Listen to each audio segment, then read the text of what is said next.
அனைத்து கால்நடை தோழர் அனைவருக்கும் வணக்கம். இந்த வீடியோ நம்ம என்ன பார்க்குறோம் அப்படின்னு பார்த்தீங்கன்னா அடர் தீவனத்தை பற்றி பார்க்க போகிறோம். நம்ம மாடுகளுக்கு அடர் தீவனம் என்ன கொடுக்கணும் சரிங்களா, குறைந்த விலையில நம்ம அடர் தீவனம் கொடுத்து அதிகமான பால் கறக்கிறது எப்படி அப்படின்னு இந்த வீடியோவில் பார்க்க போகிறோம் சரிங்களா. ஸ்ரீ கிருஷ்ணா தீவனம் பார்த்தீங்கன்னா நம்ம இந்த பண்ணையில் இது பார்த்தீங்கன்னா கரிசல்பட்டி இந்த பண்ணையில் கிட்டத்தட்ட பார்த்தீங்கன்னா ஒரு 6 வருட காலமாக அடர் தீவனம் கொடுத்துட்டு இருக்காங்க. ஸ்ரீ கிருஷ்ணா அடர் தீவனம் மட்டும்தான் கொடுத்தோம், வேற எந்த தீவனமும் கொடுக்கல. பால் உற்பத்தி ரொம்பவே பெஸ்ட்டாக இருக்குது. அதே மாதிரி மாடுகளுக்கு உப்புசம் சரிங்களா, உப்புசம்னா செமிக்கிறக்கூடிய கோளாறு எந்த பிரச்சனையும் இல்லை.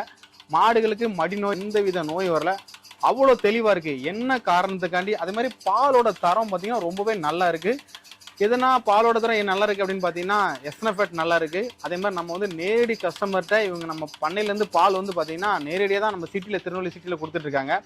பாலோட தரம் ரொம்பவே நல்லா இருக்குது அப்படின்னு சொல்கிறாங்க. ஏன்னா இந்த தீவனம் கொடுக்கறனால அவ்வளோ பெஸ்ட்டாக இருக்குது. ஏன்னா நவதானிய தவிடு சரிங்களா, இன்னும் நவதானிய தவிடுன்னு சொல்லுவாங்க. இதில் என்னென்ன கலந்துருக்காங்க அப்படின்னு பார்த்தீங்கன்னா ஃபுல்லாகவே இயற்கையான முறையில் உள்ள பொருள் எல்லாமே இயற்கையான நவதானியங்கிறது பார்த்தீங்கன்னா ஃபுல்லாக இயற்கையான உள்ளதான் கலந்துருக்காங்க. அதனால் ரொம்ப பெஸ்ட்டாக இருக்குது. இதை வாங்கி கொடுத்து பாருங்கள். நீங்கள் எந்த ஊரில் இருந்தாலும் சரிங்களா, நீங்கள் தமிழ்நாட்டில் எந்த இடத்துல இருந்தாலும் சரி தான் கொண்டு ஒரு முறைனாலும் டெலிவரி பண்ணுவாங்க சரிங்களா. நீங்கள் ஃபோன் பண்ணி கேட்டு நீங்கள் ஒரு முறை தான் வேணும், இப்போ பண்ண வச்சுருக்கீங்க அப்படின்னு பார்த்தீங்கன்னா ஒரு முறை தான் வேணும்னா அவங்க டெலிவரி பண்ணுவாங்க. நீங்கள் கொடுத்து பாருங்கள் எப்படி இருக்குது.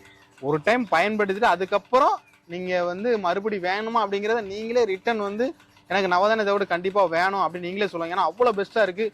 ஏன்னா இல்லை இயற்கையான முறையில் ஃபுல்லாக தானிய வகைகள் மெயினானு பார்த்தீங்கன்னா இல்லை ஃபுல்லாகவே இருக்கிறது தானிய வகைகள் தான் ஃபுல்லாக கலந்துருக்காங்க சரிங்களா. தானிய வகைங்கிறது மாட்டுக்கு மெயினானு பார்த்தீங்கன்னா இந்த கெமிக்கல் இல்லாதனால சைடு எஃபெக்டே கிடையாது.